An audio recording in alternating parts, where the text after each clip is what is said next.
మీరు భిక్ష వేస్తే తీసుకోవడానికి బీసీలు సిద్ధంగా లేరు. సర్పంచ్ ఎన్నికలలో గుర్తులు ఉండవు. సో మీరు 42 ఇచ్చినా 52 ఇచ్చినా 62 ఇచ్చినా అడిగేటోడు ఎవడు ఉండడు. పైగా సర్పంచ్ ఎన్నికలు ఇప్పుడు అర్జెంటుగా పెట్టకపోతే మిమ్మల్ని కొట్టింది ఎవరు? జయలలిత గారు 9 సంవత్సరాలు ఎన్నికలు నిర్వహించలేదు తమిళనాడులో.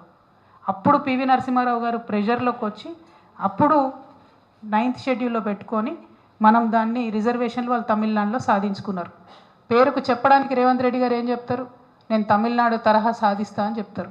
ఒక్క స్టెప్ తీసుకున్నారా మీరు తమిళనాడు వాళ్ళలాగా? కనీసం ఢిల్లీలో పోయి ఒకసారి మోడీ గారికి ఒక వినతి పత్రం ఇచ్చిరా మీరు? పోయినరు 2 సార్లు దొంగ దీక్షలు చేసి వచ్చేసిండ్రు కాంగ్రెస్ వాళ్ళు. పుట్టిగా తమాషా కాడికి పోయినరు. రాహుల్ గాంధీ కూడా రాలే కనీసం ఆ మీటింగ్కి. సోనియా గాంధీ గారు దూరం మాట. వేణుగోపాల్ గారు కూడా రాలే, కేసీ వేణుగోపాల్ గారు. అంటే మీ దగ్గర ఉండే ముఖ్యమైన వ్యక్తులు రాకుండా వెళ్ళి బీసీల కోసం ఢిల్లీలో దొంగ దీక్షలు చేసి వచ్చి మళ్ళీ ఇప్పుడు పార్టీల పరంగా ఇస్తామని నిన్న క్యాబినెట్లో కాంగ్రెస్ పార్టీ తీర్మానం చేయడం అంటే 100కి 1000% రేవంత్ రెడ్డి గారు బీసీలను మోసం చేస్తూ ఉన్నారు. బీసీ ద్రోహిగా మిగిలిపోతారు మీరు. దయచేసి ఇది చేయకండి. ఇవాళ సర్పంచ్ ఎలక్షన్ అంటారు, రేపు పొద్దున గుర్తులు ఉన్న ఎన్నికలలో ఎంపీటీసీ జెడ్పీటీసీలలో కూడా మేము పార్టీల వారీగా ఇచ్చుకుంటామని పోతారు. మరి ప్రొటెక్షన్ ఎక్కడ ఉంటుంది? పార్టీల వారీగా ఇచ్చేది ఉంటే మీరు కొత్తగా ఇచ్చేది ఏంది? బీఆర్ఎస్ పార్టీ పుట్టినప్పటి నుంచి 51% ఇచ్చుకుంటూ వచ్చింది బీసీలకు. But that doesn't change elected positions. Elected పొజిషన్స్లో బీసీలు రావాలంటే ఖచ్చితంగా రాజ్యాంగ రక్షణ ఉండాలి. దానికోసం ముఖ్యమంత్రి గారు ప్రయత్నం చేయాలి. ఈ సర్పంచ్ ఎన్నికలు పెట్టడం అన్నది కరెక్ట్ కాదు. ఇది బీసీ సమాజానికి కాంగ్రెస్ పార్టీ చేస్తున్న ద్రోహంగా చరిత్రలో నిలిచిపోతుందని కూడా నేను ఈ సందర్భంగా తెలియజేస్తూ ఉన్నా. అదేవిధంగా నిన్న మేము మా ప్రయాణం మొదలుపెట్టినప్పటి నుంచి ఫస్ట్ మదిర నుంచి ప్రారంభించాం. మదిరలో డిప్యూటీ సీఎం గారు ఉన్నారు కాబట్టి అభివృద్ధి చాలా గట్టిగా ఉంటుందనే అనుకున్నాం. కాకపోతే మదిరలో చాలా ప్రాబ్లమ్స్ ఉన్నాయి. మున్సిపాలిటీలో అందరూ కూడా ప్రజలు చెప్తా ఉన్నారు, మా గ్రామ పంచాయతీ ఉన్నప్పుడే బాగుండే, ఇప్పుడు మున్సిపాలిటీ అయినాక ఇంకా రకరకాల ఇబ్బందులు ఉన్నాయని చెప్తున్నారు.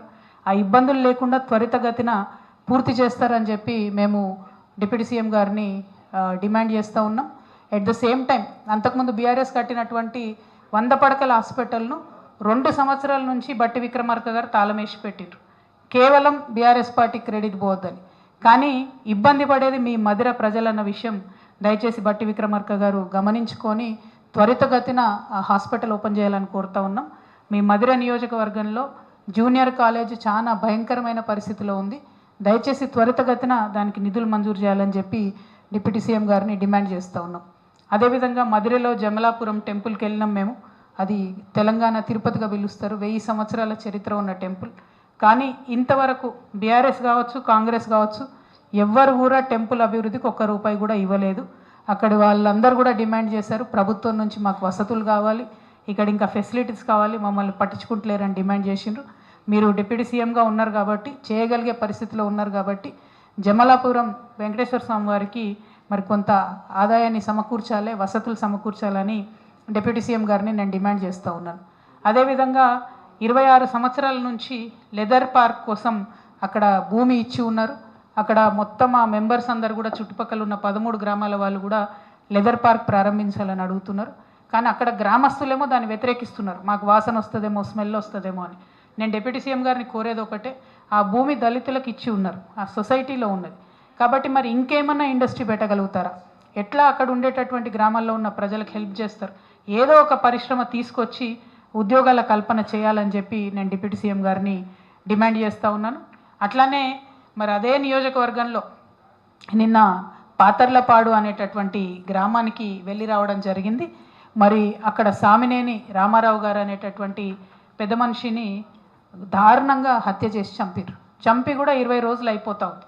ఈ 20 రోజులలో కనీసం పోలీసు వాళ్ళు ఎఫ్ఐఆర్ల పేర్లు నమోదైనటువంటి వాళ్ళని కూడా విచారించలేదని చెప్పి అక్కడ ఉన్న వాళ్ళు చెప్తా ఉన్నారు. ఇది చాలా తీవ్రంగా పరిగణించాల్సినటువంటి విషయం. ఎందుకంటే రాజకీయ హత్యల్లో ఇది మొదటిది కాదు, ఇది 3వది.